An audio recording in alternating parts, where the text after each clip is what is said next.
Welcome into episode 326 of the Skate Podcast. I am Brian DeFelice, joined by Bridgette and Scott McLaughlin.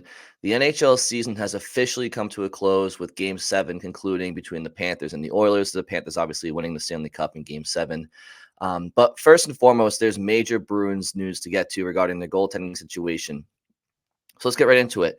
The Bruins have signed Brendan Bussey to a 1-year, 2-way contract. Now, obviously, that's not the major news, although that's accurate. What Scott started the day, though. Scott, what did you tweet? And I thought it was the most sarcastic thing about Brendan Bussey. Was like, well, one major piece of the goalie puzzle or something. And I was like, that's no, I didn't say that wasn't sarcastic at all. I didn't say major. You added that. I just read everything you write as if it's sarcastic. Sometimes I'm actually not being sarcastic, believe it or not. Mostly. No, I just said it was one piece of the goalie puzzle. Right. Which the major Brendan Bussey thought he had wide open lane to the back of goalie job, and then all of a sudden here comes Joonas Korpisalo to block him. Mm-hmm. Right. Maybe. So obviously the major news that we're referring to is Linus Ullmark has been traded to the Ottawa Senators. So Bruins trade Ullmark to Ottawa for a 2024 first-round pick, 25th overall. Joonas Korpisalo, who has 4 years left on his deal, but Ottawa is retaining 20% of his $4 million cap hit. So the Bruins are getting him for $3 million. And Mark Kastelic, who's about he's like a fourth-line center for $875. He has 1 year remaining on his deal. So, guys, there's a lot to break down. The consensus amongst Bruins fans is that the Bruins lost this deal. And I think, generally speaking, at face value, they did. However, I think what's important to note here is that if you're the Ottawa Senators, you currently only have the rights to Linus Ullmark for the final year of his deal. And without a contract extension in place, it seems like that may have mitigated the return for the Bruins. Yeah, and by the way, so we'll all state who we thought won the trade eventually at later in the podcast once we kind of go through this a little bit. But I think there's something that you have to distinguish between, like, did the Bruins get enough versus did the Bruins get the right pieces, right? Like, did they get enough? Like, was that a fair value for Ullmark? But also, was it something that is going to help the Bruins in the long run? Was it what they should have targeted? So like those are two different halves of two different questions you have to ask yourself about how it went down. I personally think that they got enough in return. Like that was fair based on the fact that Ullmark didn't extend his contract before leaving. I think, to be honest, it seemed to me like Ullmark just really didn't want to go. So he was going to try to make it as hard as possible for them to get rid of him. And this kind of was the option they were left with. So for dealing with what they had, I think it's a good deal based on the situation that the Bruins were in. But was it what we were expecting? I mean, we heard Chychrun being the name passed around. And then when we get the final look at the deal, it doesn't include Chychrun at all. It includes, a goalie for a goalie. Bruins get a first-round pick back. They get Kastelic, who's, he's a 10-point scorer last year, but he's more of a depth forward, tough guy. And they were looking for that too. So I think if you look at it as Linus Ullmark as a rental, because he really is, he's only on the last year of his deal. Like if you don't extend him, then did you really want to waste a first-round pick on a guy that's going to be there when your team is still not ready to win a Stanley Cup this next year? So I think you could look at it. I think that Senators fans probably look at it as a stupid trade too, because they might have thought that the first round pick was more valuable than a guy that's only going to be around for 1 year. Yeah, I think I've seen a little bit of pushback from Senators fans. I was like looking through a little bit of Senators Twitter and some comment sections on Ottawa articles, but I think most of them like it. I think we put up a poll and it's like 80% said the Senators won. So our followers clearly weren't big fans of what the Bruins got in return. It seems like for Senators fans, it's probably the inverse of that. Like 80% probably think their team won it and are happy with it, and maybe 20% are pushing back. that said, we're a Bruins podcast, and I don't really care what the Senators think of it. I don't like the trade. They got significantly less than I expected, and I always thought this idea that they're going to get a top 10 pick or they're going to get Chychrun and a first rounder, like we talked about those. I always thought that was far-fetched, so I wasn't expecting that. But I didn't think you were going to have to take on Joonas Korpisalo's contract, even at 75%. It's a lot. Like, he had a bad season and he signed for 4 more years. That is not a good contract. Like, I honestly would have thought the Senators would have needed to give up a first-round pick just to dump that contract. Like, that's kind of been the going rate to dump bad contracts. A few years back, the Maple Leafs gave up a first-round pick to dump 1 year of Patrick Marleau, just the last year of his contract. Like, so it's surprising to me that the Bruins had to take on Korpisalo's contract just to get the first-round pick, and for it to be a late first-round pick. Like, it doesn't. I get that the Bruins are in a bit of a bind, and without Ullmark having an extension in place, there was only so much you're going to get. There's no question that killed the return to an extent. But listen, maybe it is the absolute best they could have done. Obviously, we're getting low on time here before the draft on Friday night and free agency starting on Monday. So there was a crunch, and eventually you do have to crap or get off the pot. But I just cleaning that up for us. Yeah, I just expected more. Is all. Like, ultimately I don't really think they got great value. They didn't. If you're taking on Korpisalo, I would have expected more in return than a late first round pick. Yeah, and that's the big part of this deal that is a sticking point for the majority of Bruins fans, and I believe all of us on this podcast included. I hate the Korpisalo piece of it because the Senators had 2 first-round draft picks, right? So they still have the 7th overall pick. So, if the Bruins couldn't get an extension in place, sign an extension and then trade that to Ottawa so that Ottawa has the assurance of Ullmark's availability for beyond just 1 year, then if you can't accommodate that for Ottawa, then fine. I understand. Okay, fine. Well, here's our 25th overall pick, but you're not getting our 7th. I get that consolation. But Scott, to your point, I don't understand why they had to take on Korpisalo unless Ottawa was like, you're not getting anything from us unless you take him on, in which case it's like, all right, well, part of a major part of moving on from Ullmark is also cap alleviation. And you just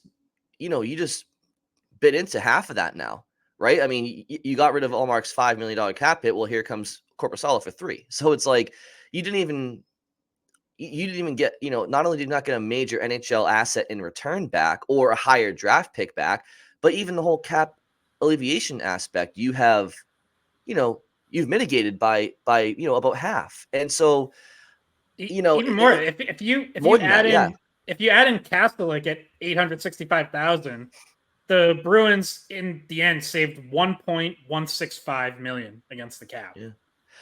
So I guess the question is, if you're as Bruins fans, and if you're the Bruins, would you have just rather held on to Ullmark and kept that goalie tandem intact for another year? I still would have moved on because you're still getting some alleviation back, and you are getting back into the first round. And while it's not the 7th overall pick I would have hoped for in this deal for Ullmark, it is still a first-round asset, which you can potentially try to package and move up. Or, Bridgette, as you mentioned about a month ago, can you use a first-round draft pick in a package now to go out and get a number 1 center from a team that we publicly just don't know has a number 1 center available? So, and also, as far as Korpisalo goes, like, it's also tough because I'm kind of trying to reserve judgment until draft weekend comes and goes and free agency comes and goes to really assess it, because I don't know if they have something else up their sleeves, right? So it's tough to totally assess the situation. But what I do know is that the Bruins enter free agency with just under $24 million in cap space right now, and they enter draft weekend with a first-round draft pick. So had you not moved Ullmark, yeah, you'd still have a little bit, a good amount of cap space, but you have a little bit more now and a first-round pick. So I understand people being upset with it, but I just think it's not as black and white as it seems. Yeah, I'm still kind of waiting too. Like, I'm reserving judgment a little bit as well, because I actually think they will flip part of this deal. I think there's and I heard Razor talk about it too. Like, there's a possibility for them to flip the pick to get someone that they want, and the pick can go. You can trade the pick to anyone. It's not like Ullmark with his no trade list that only half the teams can even be bidding for it. So you have the pick that you can flip if you want. If you want a real player now, if you want to be aggressive, right? It depends how aggressive they want to be. Do they have someone at 25 in the draft that they're really like sold on? That's going to be like, no, there's no way to be sure about a 25th overall pick. So maybe it's more valuable for them to flip it. There's also a chance they could flip Korpisalo. I'm not sure exactly how many teams would be open to that, but I think that where we differ in our opinion about the return is that obviously on the Bruins side of things, they have that value for Korpisalo makes sense to them, right? Like $3 million is what they value him at, and they were happy with the deal. I think they think he can be fixed. They think the stats can get better. Kind of just trying to reclaim someone and get his career back on track, and knowing that he's not your starter, he's your backup, and he's not going to have as much pressure as he had on him. He's not going to have as terrible of a defense in front of him as he did in Ottawa. So there's sort of this, okay, our goalie coaching system is a system that can maybe he plays here for a year. His stats are great. Flip him then. Like, there's some sort of an idea. Like, look what they did with Ullmark. They sent him as a free agent. They got him just for his contract, and then they were able to flip him for a first round pick and another goalie and a depth forward. Like, you signed a guy, you made him look good, and then you were able to get value out of it, where really he was just a free agent to come in with. So you got to look at it that way too. I think if you go back further to how the Bruins even got Ullmark in the first place, it doesn't look like such a bad deal. Well, no, yeah, I mean it's a crucial part of this. Like, you do have to rebuild Korpisalo for this to mean anything. There's a reason he got a 5-year, $20 million deal in the first place. He had a really good 2022-23 season split between Columbus and Los Angeles.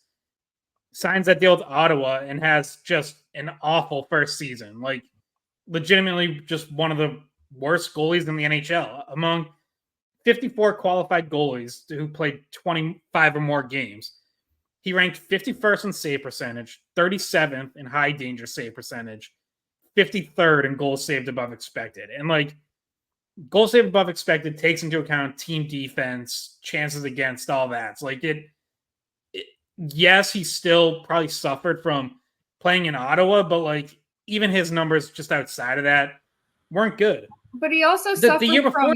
though. So if you can get him back on track, if goalie Bob can work his magic, which we've seen him do with all kinds of goalies over the years, then $3 million a year doesn't look bad. Whether you're keeping him or flipping him, like, then Joonas Korpisalo is a solid NHL backup, not really getting overpaid. Like, I heard Razor on Gresham Fourier a little before we started recording, and he likes the trade, and he's been adamant. Like, he said this even back on Sunday Skate during the season when we start looking ahead to the offseason a little, that he was adamant that the Bruins were going to sign a veteran no matter what, and he thought that was going to come in around $2 million. So, okay, if you're $1 million more than that and you get Korpisalo's game on track, suddenly that doesn't look unreasonable at all. But you have to actually do that. Like, he can't just suck again. Yeah, and one of the other things, I guess the question... I'm sorry, Bridgette. Sorry, I think there's a little bit of a delay. Quick. You can go ahead. Yeah, just real quick. One of the other things Razor said about Korpisalo was that in Ottawa, he was the only guy. So when he would have a game where he'd give up 8 goals, he'd have to come in the next night. Like there was no relief for him there. Whereas it's not the same kind of system he's going to be in Boston. Yeah, and I would also say that the same advantages that Korpisalo would have in Boston, which is their coaching staff with Jay Leach and goalie coach Bob Essenza, and a strong defensive structure and system, which Scott, like you mentioned online, wasn't what it normally is last year. But the same advantages that Korpisalo would have that I just mentioned, so would Brandon Bussi if he were there. Like he would have those same advantages for himself. He would have that same personnel, that same system, that same structure.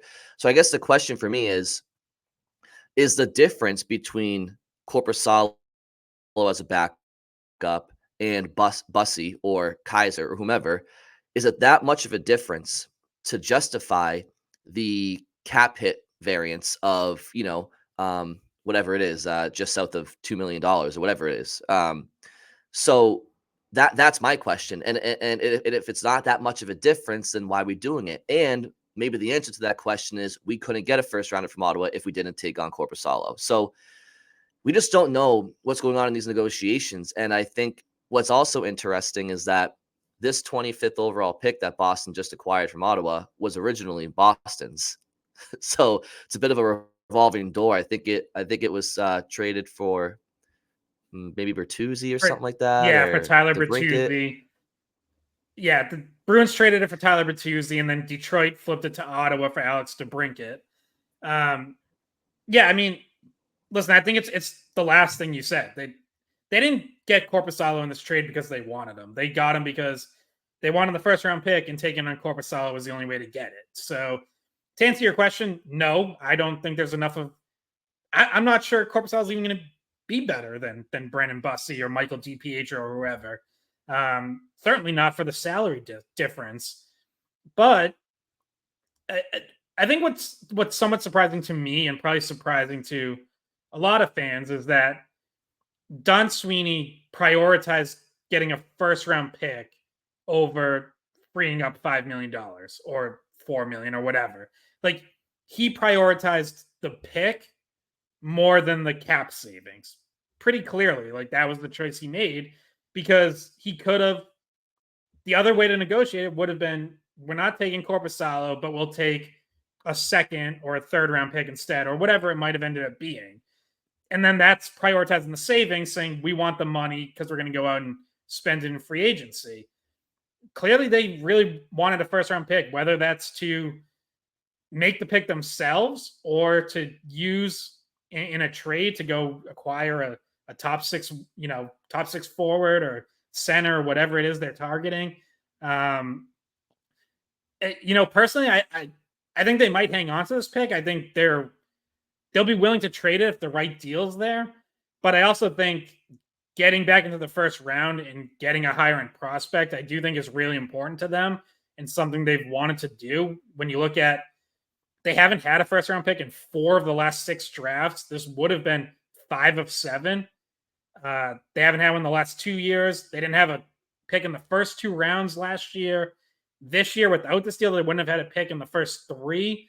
Like, there was about to be a very big gap in their prospect pipeline of high-end talent. After your Lohrei, Lysell, Padra, you're going to be going on like 2 to 3 years without first or even second round talent.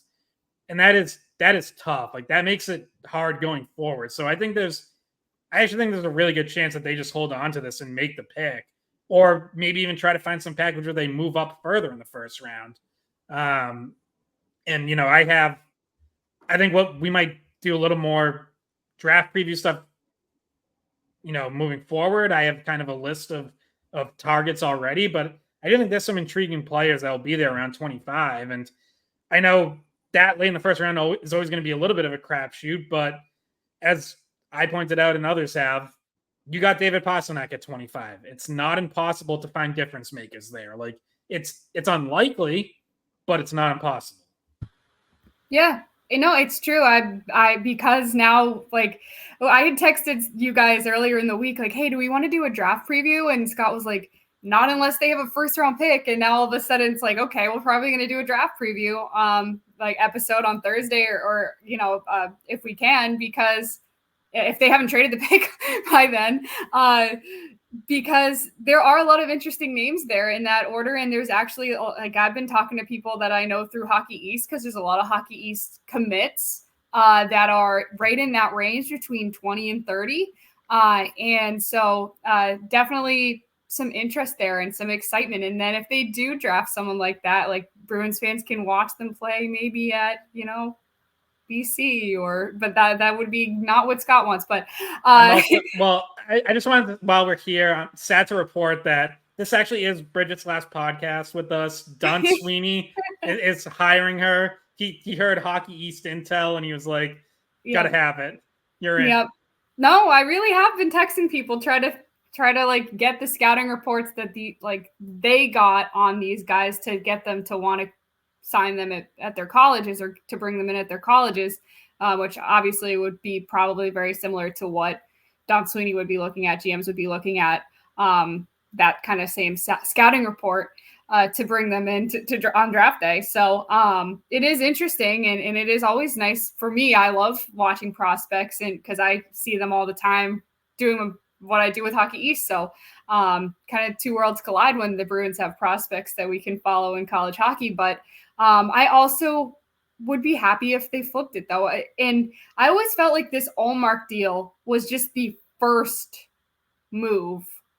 Like it was part one of what always was supposed to be a 2-part move, because I think that they have a team that, like, I think they have teams that they've talked to that might be interested in that first round pick, and in whether or not the Bruins have to add something else to it remains to be seen. But there are rebuilding teams that find maybe more value than the Bruins do in that 25th overall pick this season. And there's a chance that the Bruins, this was just step one in a 2-part, more aggressive offseason move that involved Linus Ullmark.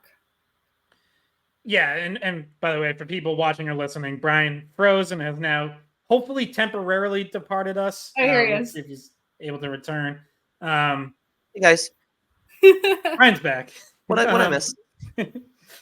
Yeah, I mean, look, like I said, like I do think the Bruins really value this pick as well. So I don't think they're just gonna like immediately be eager to flip it right away in a trade, but certainly it gives them another key asset for any potential trade talks. We mentioned, Brian mentioned, that they now have about 24 million in cap space. 7 to 8 of that probably is going to Swayman, so that brings you down to 16 to 17. I think we all agree they need 2 top 6 forwards. It doesn't seem likely that Jake DeBrusk is going to be back. It looks like he's going to end up going elsewhere. So ideally, you get a top 2 center and a scoring top 6 wing. If that's through free agency, that's the rest of your cap space right there. Like, that's costing you at least 16 to 17 million to sign those 2 players. So, yeah, can you look, instead of getting into those bidding wars, does it make more sense to look at trade possibilities? Is there someone who has a cap hit a little under that makes it, easier to accommodate that under the cap? Like, can someone retain salary? Like, all that stuff is now in play, and having a first round pick helps. I know there's kind of varying degrees of what value people are placing on this draft. There's some thought out there that there's a pretty big drop off after about the top 15. There's other people who think there's going to be first round talent that carries over into the second round. So, I think this kind of happens every year. This sort of differing range of opinions on how good or not good a draft is. Like I said, I'm not one of these draft people who's like watching hours and hours of video and scouting hundreds of players, but I do my homework. Like I have a little bit of an idea about these guys who are going to be in that range, and there's interesting players there to me. Like are any of them true blue chip, bona fide future top 6 players? No, because if they were, they'd be going in the top 10. But are there, skilled players with upside, with different, valuable traits and skills? Yeah, definitely. Yeah, but you know what though? It's interesting because conceptually, yes, they'd be going in the top 10. But again, that's what makes the NHL draft so fascinating, is that you just never know. And Scott, you mentioned it earlier. The last Bruins draft pick that was 25th overall was David Pastrnak, and he turns out to be one of the premier goal scorers in the world, and eventually will be the greatest goal scorer the franchise has ever had. And somebody reached out to me or asked me on Twitter how Pastrnak could have fallen so far in the draft, and the answer is because people sometimes forget that when you're being scouted and drafted, most kids your age are still in science class and graduating high school. And when you're 16, 17, 18 years old, you develop physically and mentally at different rates. And it's really tough to predict how certain players will develop in both those categories. And also, teams are drafting oftentimes on need, right? So, but to your point, Scott, about you'd be a top 10 pick most likely if you were a top 6 player. Yes, most oftentimes. But then again, the core of the Bruins' top 2 centers for the last 2 decades almost, Bergeron and Krejci, fit that mold, and neither one was a first round pick at all. So you just truly never know. And I think this, yes, the percentages would tell you the higher in the draft, the probability is better. I'm just saying you just never know, right? But there's plenty I of think busts in the top 10 too. Like there's been plenty of busts.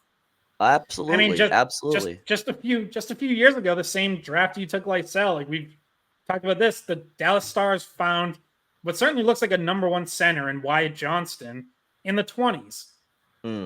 Listen, like, yeah, the Bruins passed on, but so did 20 other teams. If any of them thought he was going to be a number 1 center, he's going in the top 5. Like, forget top 10, he's going top 5. Yeah. Obviously, there's a reason he dropped. People didn't really think he had number 1 center upside. Turns out he did. Like, within a year or 2 years, he was in the NHL and producing. So, yeah. And it's tough to tell for teams because, again, you're judging 16, 17-year-old prospects and then drafting them at 18, right? Like you're not even able to see them play in college, most of them. Like only the kids that are playing very, very young in college, like Macklin Celebrini, are the ones that you like. They drafted Jeremy Swayman before he ever stepped on the ice at Maine. Like they're drafting kids that are committed to college, not actually playing. So you can't see them against bigger guys more their age. You're watching what you can get. It's not always easy. It's easier now than it used to be. But it's not always easy to get your hands on the, as much intel as you might like. And even exactly. And these teams, these scouts, they make decisions based off of the information at hand. And a lot of that is, how many points did they put up in their respective leagues? But even then, you could have a player who put up 100+ points in their junior league or whatever, but they're playing amongst kids that are around their age and still developing. So you just don't know. But guys, I have a question for you, because I do think that the next few weeks are going to be some of the most fascinating off-season weeks I can remember, and probably since maybe maybe when they brought in Chara and Savard, because now they have the money to try to actually truly replace talent-wise their former top 2 centers, or at least one of them. And I know you said you didn't like the Ullmark trade, Scott, or at least the return. But whether or not the Bruins use that 25th overall pick to select somebody themselves, or they find a way to package it, before we even know that answer, understanding you didn't like the return, would you still have made that trade? I personally would have, because I just think you still have to optimize the assets that you have, and Ullmark has 1 year left, and he's not the future. Like, I still would have done it. Would you guys have still done it even if you didn't love the return? Yes, and I actually might have been the highest of the three of us on this trade, because I thought of it in the back of my mind this whole time as knowing you're going to lose him for nothing. and trying to get something for him. And, it might make your cap situation a little bit, not alleviate as much space as you want. But I think that the understanding is that, the cap is going to go up over the next few years, and that you have to get whatever you can for him. And he hindered your ability to do that with his no trade list and with the not signing the extension. So you had to get what you could get. And there wasn't enough room for both of them to be on the back end. Unfortunately, I think a lot of people that are listeners to our podcast that watch the Bruins love the goalie hug. They love the tandem. And so it was kind of a sad day for fans in general. So it was almost like an emotional response immediately. And that's probably why we had such a heavy, 80% did not like the trade, because I think a lot of people just like the goalie tandem and really have placed high value on Ullmark because he was a former Vezina winner with the team. I don't even think it's that so much. I think a lot of fans knew and accepted that he's going to get traded. I think it's the return. Specifically, it's Korpisalo. I just think people rightfully, in my opinion, hate that contract and hate having him locked in for 4 years. It's if you don't turn his game around, that is rough. But would you rather them have not got anything for him, had him here the whole season, locked up most of them, locked up way too much money in goaltending and, not address, first of all, a need to add a prospect potentially, or have another forward that you either trade the pick for or get in free agency and you have the cap space for? I think that people would have been angry as well if they didn't get anything, and I don't know if running it back was a great idea. But here's the thing: we're saying, they would have had way too much locked up in goaltending. Well, now you're still going to have $11 million. Say Swayman comes in at $8, you're still going to have $11 million locked in. So you could have had $13 million spent on the best goalie tandem in the league, with the $5 million part of that being a former Vezina winner 2 years ago. Versus now $3 million of that being spent on who was the goalie who was arguably the worst in the NHL last season.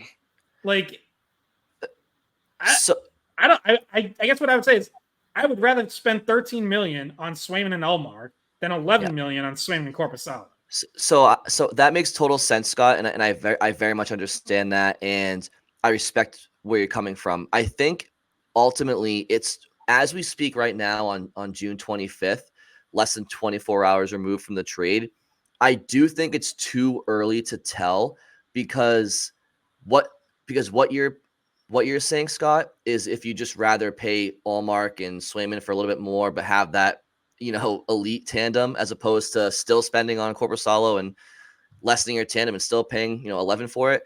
Obviously that versus that, of course, you're absolutely right. But what I think myself and you and Bridgette and fans probably have to come to grip with is that, like we talked about earlier, the Bruins weren't getting that first round draft pick if they weren't taking on Korpisalo. And so if you take on Korpisalo and you just draft 25 overall, I'm kind of with you, because it doesn't really help you next year. But if they turn that first round draft pick that they wouldn't have had they not been forced to take on Korpisalo, and that somehow turns into a top 6 roster player for them this year, then it changes it. So we don't know those answers right now, and so it's really difficult to really assess it. That's why at face value, the 25th pick this year is not going to help them this year, most likely, if they keep it. I just think that, like you said earlier, Scott, the Bruins didn't want Korpisalo. They wanted to get back into the first round, and I think the Senators forced their hand into doing that.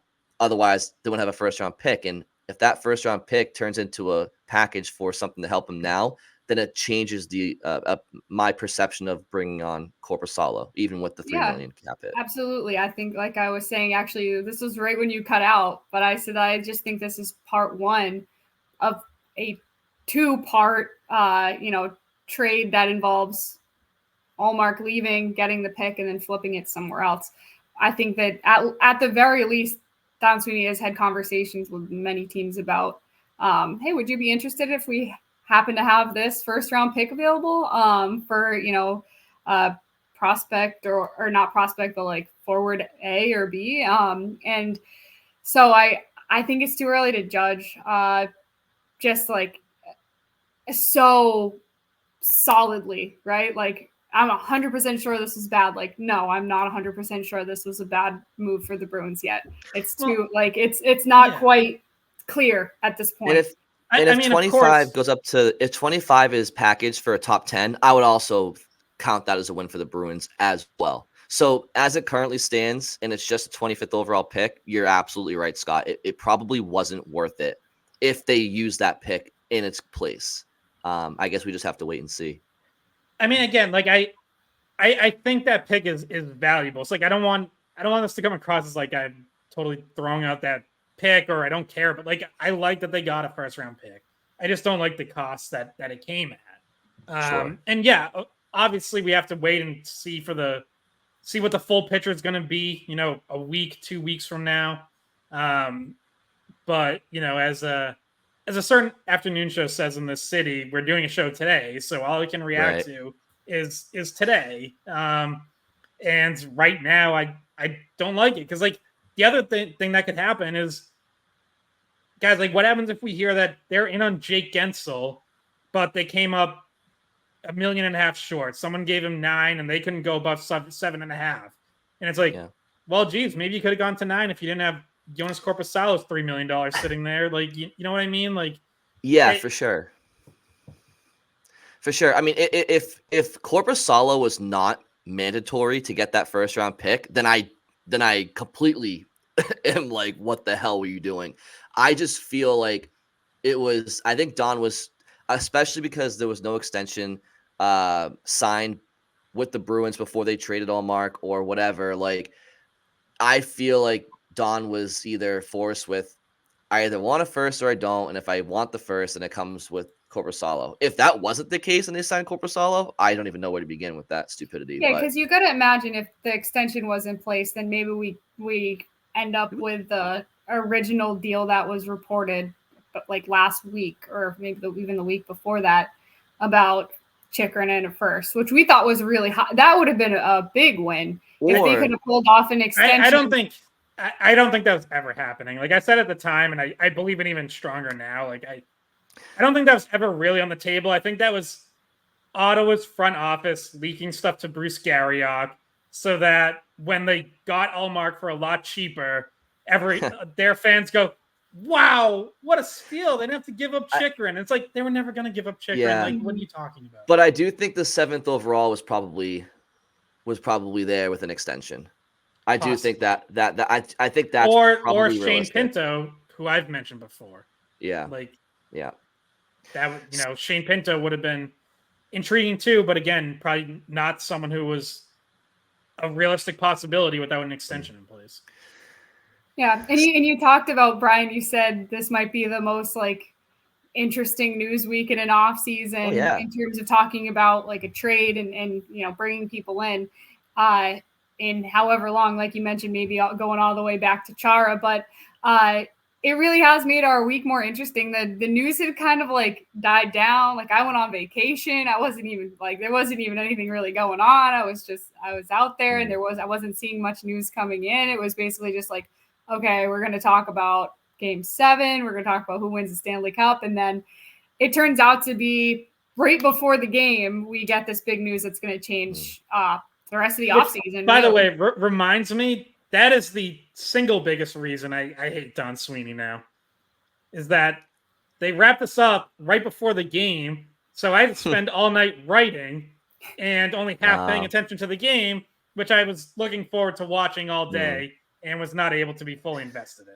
I know that can't be a coincidence, right? Like right before puck drop, this breaks. It's like, come on, guys, seriously. But yeah, I mean, right now, again, it's June 25th. Over the next week, we will know so much more about the 2024-2025 Boston Bruins roster. In fact, like I would say we'll probably know 95% of what their roster would be going into next year.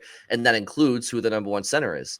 And that includes, because it's not going to be Coyle or Zacha. It's not. They're going to find somebody.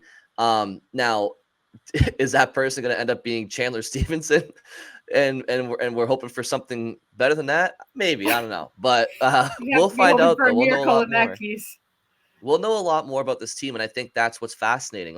We haven't had this mystery of who's the number one center in, quite frankly, in almost 2 decades. Because last year we knew they didn't have the money to replace Bergeron and Krejci, so we weren't having these conversations really.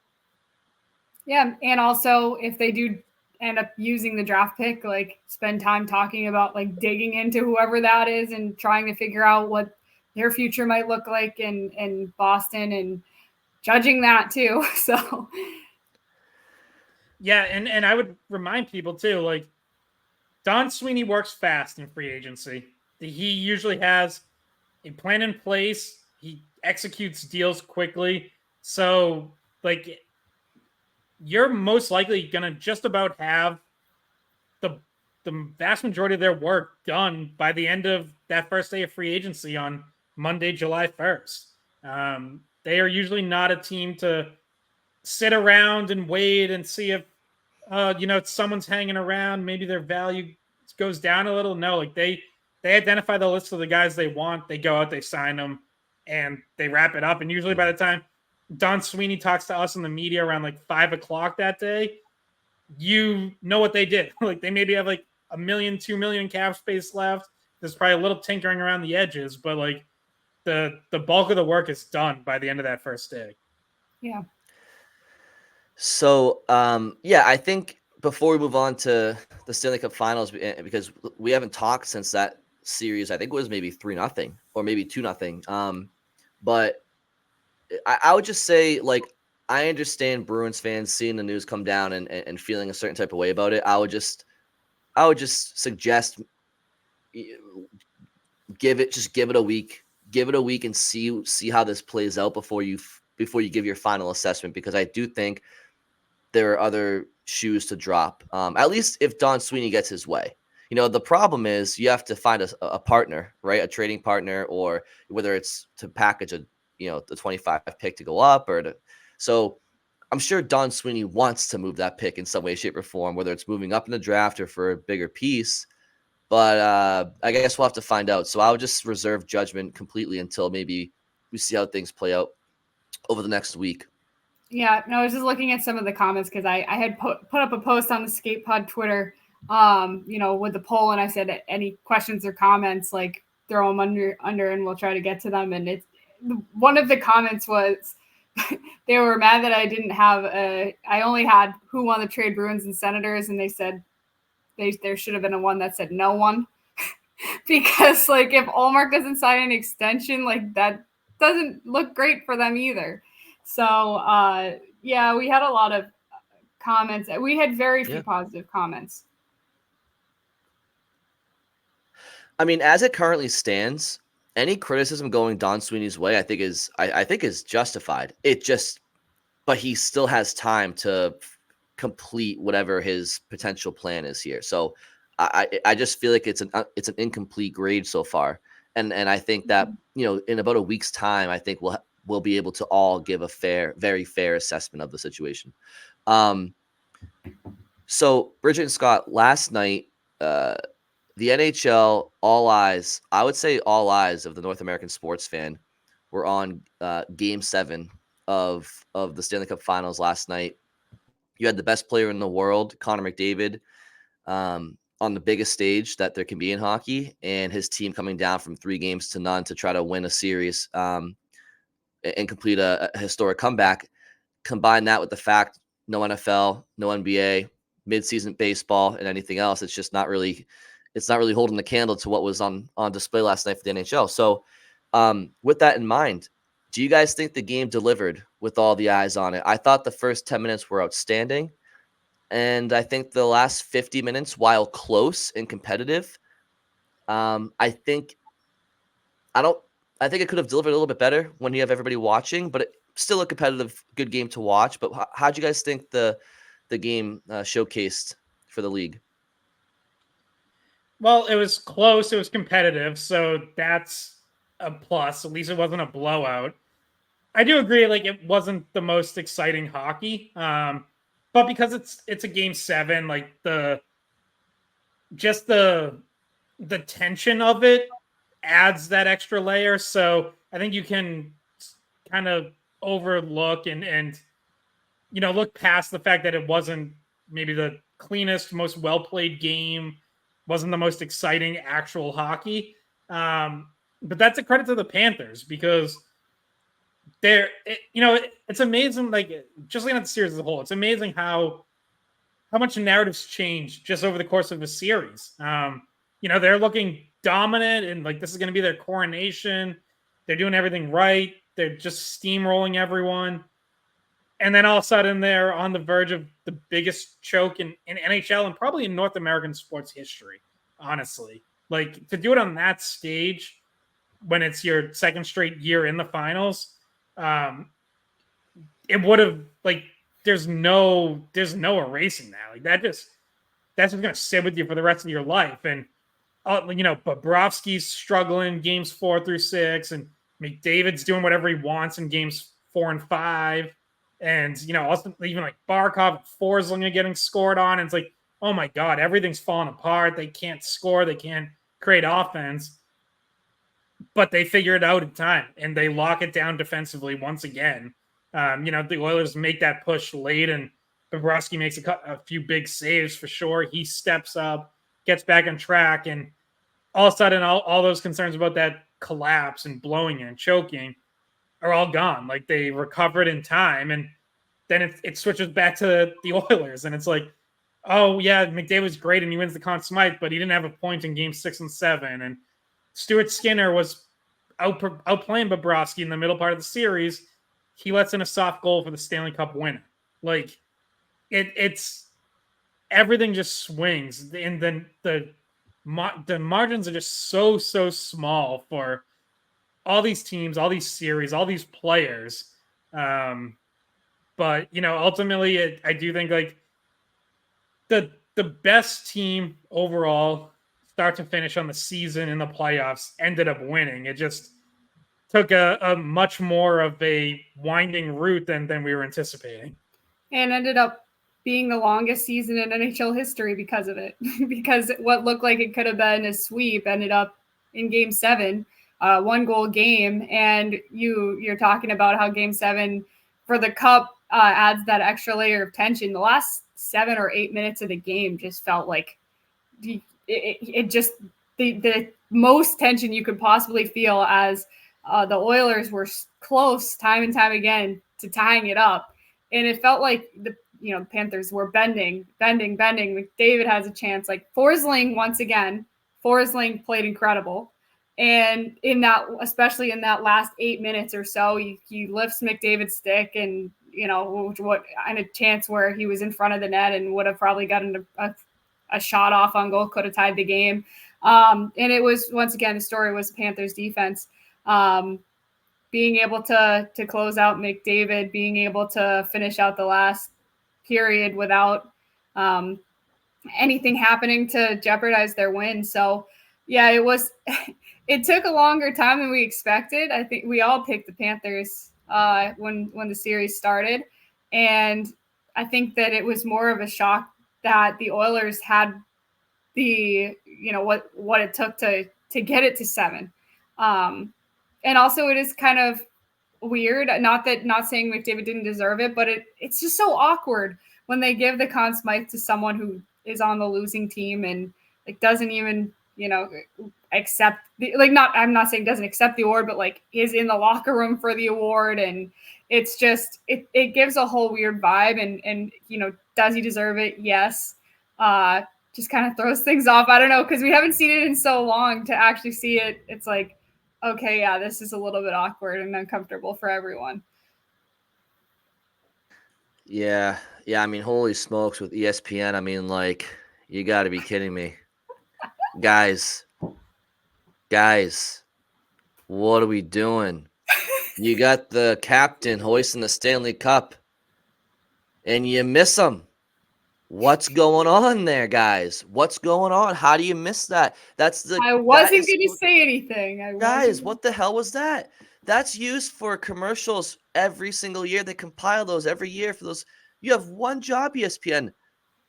watch the captain hoist the Stanley Cup. And they weren't prepared for Barkov to skate 3 feet to his right or left. It's like you have the camera on Barkov, and thank God you got that that smoke and fire behind him, and he skates out of frame, and all you see is the cameraman skating after him. What are we doing? The camera work all game was brutal, like especially like during the cup celebration. The audio was terrible. Oh boy, did they fumble that one. I'm gonna reserve. I'm not gonna say anything because I sometimes work for them, so I'm just not gonna say anything. I think they effed it up. Yeah, I mean, beyond like the flub of missing Barkov lifting the cup, which, like, in fairness, like he moved quickly. I get it, but you have to be ready for that. Like that's the moment. You just can't miss it. Like you have to be in position to have a wider shot, whatever it takes. Make sure I mean, listen, I could go into ESPN. I think they have a ton of work to do, both on their NHL coverage, on the broadcast, and on the NBA. There were a lot of complaints about their NBA coverage this postseason. Their pregame and intermission and halftime shows were awful, like just straight up bad, very bare minimum analysis, like just not good. So yeah, I have a lot of issues with ESPN, but yeah, that was rough.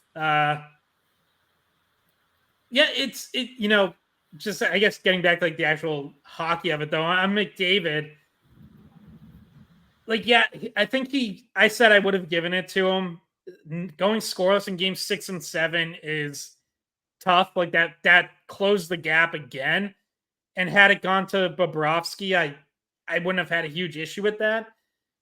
Bobrovsky on the whole, like he didn't have a great postseason. He had a good postseason. He won the cup, so obviously you can't complain too much. He probably cemented his place in the Hall of Fame with that because now he has a cup in addition to 2 Vezinas. That's a Hall of Fame resume. So like I wouldn't have had an issue, but also that series probably doesn't get to 7 without him struggling in games 4 through 6. And there'd even been some talk of like benching him in game 7. So credit to him for recovering. But like the Conn Smythe is supposed to be for the entire playoffs. Obviously, finals factor in heavily. It's hard to argue that Connor McDavid wasn't the best player in the playoffs overall. Like he put up point totals that only Wayne Gretzky and Mario Lemieux have put up in the postseason. He broke Wayne Gretzky's playoff assist record. Like that, yeah, it's hard to argue with that. So yeah, it was the right choice. It just was weird to see. It was just one of those things where like it takes a lot for someone to be able to win the Conn Smythe without winning the Stanley Cup. And I'm sure if you asked anybody, any one of the 6 guys that won the Conn Smythe without winning the cup, whether or not they cared about it, they'd probably tell you no, because that wasn't what they wanted. That wasn't the one they wanted. So it kind of stinks. Like you want someone like that who had such a great playoffs and historic playoffs to be able to enjoy it, but he doesn't really get to enjoy the Conn Smythe. It will go on the resume, but it will always be there, like with an asterisk, like, but without winning the cup. Like every time you talk about his Conn Smythe win, unless he wins another one and at the same time is getting a cup, it's like, oh yeah, he did that. And and with it being a non-goalie, like it feels different to me. And again, maybe it's just that he went scoreless in games 6 and 7. Like I feel like if he had 2 points last night and they lost 3-2, it might feel a little differently. But like I don't like when I think back to like Jean-Sébastien Giguère winning in 2003 when the Ducks lost to the Devils, I still think back and I'm like, yeah, Giguère was awesome that postseason. They're probably not even in the final without him. You know, that's not a long series without him. Like, it still adds to Jean-Sébastien Giguère. In fact, it's the number one thing you think of when you think of Giguère. Like, that's kind of top of his resume. You know, along with winning the cup later. But you know, with McDavid, like for a non-goalie, it does feel a little different though, where it's like, I don't know, because he's the guy and he's the team leader and all that. It's maybe it'll change over time. Like maybe we'll look back on this and be like, yeah, you know what? Connor McDavid was just absolutely ridiculous that postseason, and he deserved it. And that playoff run does add to his resume, but in the moment, it does feel like a little hollow for him. Yeah, and we lost Brian again, so we'll see if he gets back. He'll be back. And I'm sure you saw the videos before the game of how many Edmonton fans made it down there. Like it was almost like Canada outside of the rink in certain areas. It was just all Edmonton fans, and they definitely showed up. I mean, you could hear them loudly singing the Canadian national anthem before the game. And by the way, I know you listened to Razor with Gresham Fourier. Fourier's first question was about Alanis Morissette and whether or not Razor had a crush on her, because I think Fourier does or did. So that was his big hockey question. But yeah, like there was a huge contingency of fans that traveled a really far distance from Canada down to southern Florida, or is that even where Sunrise is? And then southern Florida? Yeah. I don't know. It's like 45 minutes north of Miami. Okay. And it's just a little bit disappointing. Yeah, it would have been probably more disappointing if it was on their home ice, but yeah, I mean, the Panthers win. I'm sure Bruins fans were watching that game, most of them rooting against the Panthers because they were rooting for a collapse that was even worse than what they forced on the Bruins last season. So there was a little bit of vengeance wanted from Boston fans, I would assume. That's at least what I was hearing. But it did not happen. So no. Brian's back. Yeah, Brian's back, but still a little frozen, so I don't know if he's gonna be able to jump in. But I'm back in like 2022 as far as what I can hear. I'm a few years behind you guys. So Bridgette, I don't know if you want to maybe sign us off before I'm glitching again, but yeah, I really can't I can't say much because I don't know where you guys are, but I think maybe if anything for Bruins fans, like it's somewhat of a consolation to know that like you were no, I mean obviously the Oilers were the Panthers' biggest test, but you gave the Cup champions a good run and you didn't nearly have the talent they had. So I think you take that work ethic that you had, sprinkle in some true talent to match that and fill out your roster in other areas. I think they're in a good place. I'm sure Bruins fans would have preferred to see Sam Bennett, maybe crying after Game 7 instead of hoisting a cup. But maybe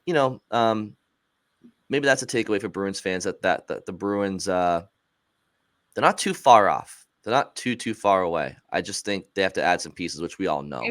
If they do the right thing in the next few weeks here. Yeah. And sometimes when you have less talent, maybe your work ethic is harder. So maybe if the Bruins get more talent, the key is to make sure that the work ethic is as desperate as ever. Any final thoughts from you guys before we depart? I'm just going to throw it. We'll get more into the draft probably later this week. And like I said, I'm going to post something, but just because I mentioned there's a couple players who might be in that range that I like, I'll throw out names just so I don't totally leave people hanging listening to this. But if they're on the board, centers, Michael Hage, who's heading to Michigan, fast player, high skill, really good shot. Sasha Boisvert heading to North Dakota. Another, like two-way center, really good shot, hard worker. Defenseman, Stian Solberg as a left shot out of Norway. Charlie Ellick, right shot, played in the WHL. Both bigger, 6'2", 6'3", physical.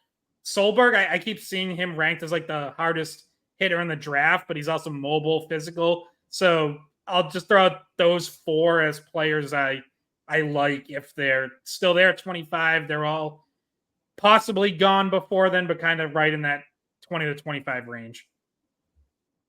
Yeah, and then the one that you didn't mention who may or may not be available at 25, he may go before, but it's Dean Letourneau, who's he's tall, he's 6'6", he's a center, committed to BC.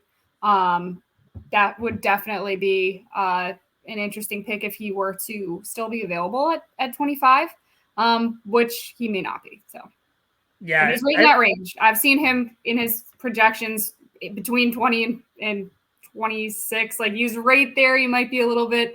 He might go a pick before you, and it'd be devastating. But yeah, and unfortunately in this draft there are a lot of good centers, which is good. But there are actually a lot of teams that are probably going to be prioritizing center as well, not just Boston. So yeah, I think Letourneau might even be an inch or two taller than that 6'6" he's listed as. Like I've heard from people that he's actually taller than that.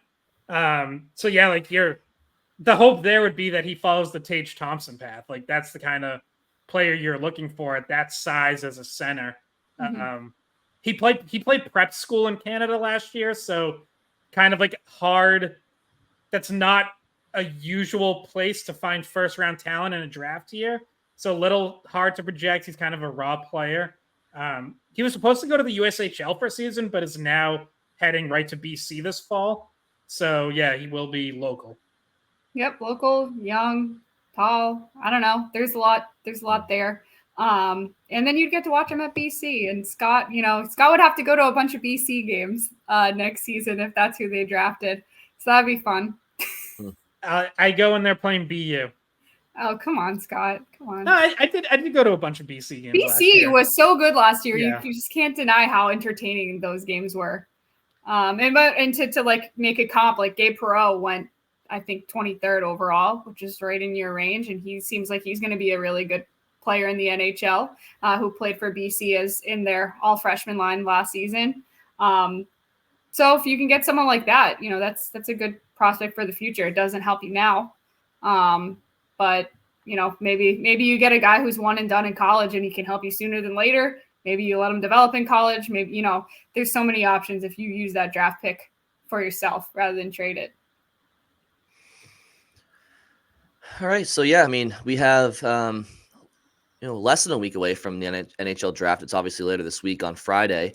And then we have 3 days away. Yeah, it's a couple days away, actually. And free agency begins next Monday. So also less than a week away. So always on great 4th of July weekend. It's like we're grilling and we're just like watching, see if moves are happening. Mm-hmm.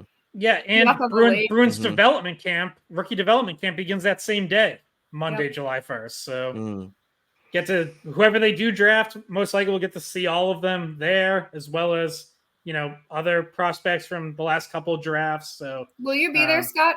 I will be. Okay, so see, poor Scott doesn't get to go on vacation for 4th of July. Nope. Brian and I are always like up north having some beers and burgers on the lake, and then Scott's going to rookie development camp. Yeah, I'll be reporting on what's going on in free agency and development camp, and Bridgette and Brian will log on with burgers, wearing their flip flops. Mm-hmm. Yep, bikinis, right, Brian? Oh yeah, yep. Yeah, I got a nice skimpy one. I was gonna say the YouTube commenters would love that. I won't do it. I used to before we used to post these on YouTube. I used to record in just like my pajamas, and I looked awful, and I'd have like a robe on, and like one day I was in a particularly bad mood because I was going through a breakup, and I had my hood on over my head and like tears in my eyes, and we just recorded it, and because we didn't have video at the time, no one knew that's what it looked like. So I don't think we need any visuals that are different than the norm. Yeah. By the way, it was nice of all of us to wear our Panthers colors today. I wore pink. Okay, this is pink. I know it looks red. It looks kind of reddish. This is pink.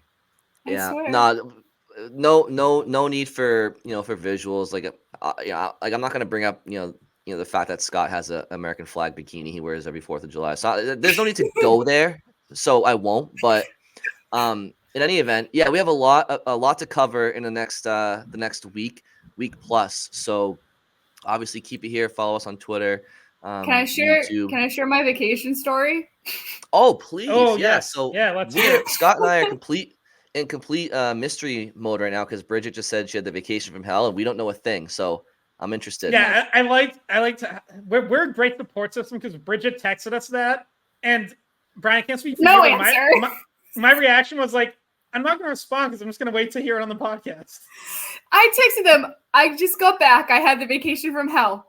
No response. I was gonna say, like for all we knew, Bridgette could have logged on with like a completely cut up face, like she got attacked by a wild animal or something. Yeah. No, nothing. Yeah. No. No, the only I response was that seriously hurt. the only response was Bridgette said I had the vacation from hell, and Scott just he just reacted with a laugh. Yeah. So that wasn't very Happy nice. face emoji. No, Thumbs up. so see, it could have been worse. I will say that. Thumbs up. I just figured it was probably something you'd prefer to, talk about, when we talk, not over text, Okay, yeah. you just wanted But me no, to let's save hear it. it. You just wanted me to save it for the podcast. I understand. So what happened was I went to Bermuda. I went on a cruise, not my normal type of vacation, but my grandparents don't fly. It was their 60th anniversary. So they picked the cruise from Boston to Bermuda. Turns out I get seasick. Day 2, not great. Which is like the full day at sea where it's just the ocean is incredibly rough. You're in the middle of the Atlantic. Almost threw up on my cousin's boyfriend. I spent most of the day in my room, just in my bed with the lights off. So that was the first full day. At Bermuda was fine when we were there. But then on the last day, I once again wasn't feeling great. I was supposed to be going because the last stop is Bar Harbor. So I was supposed to be going to Bar Harbor, but I told my family I didn't feel good. I'm like, I don't feel good. I don't want to go. They're like, you're coming.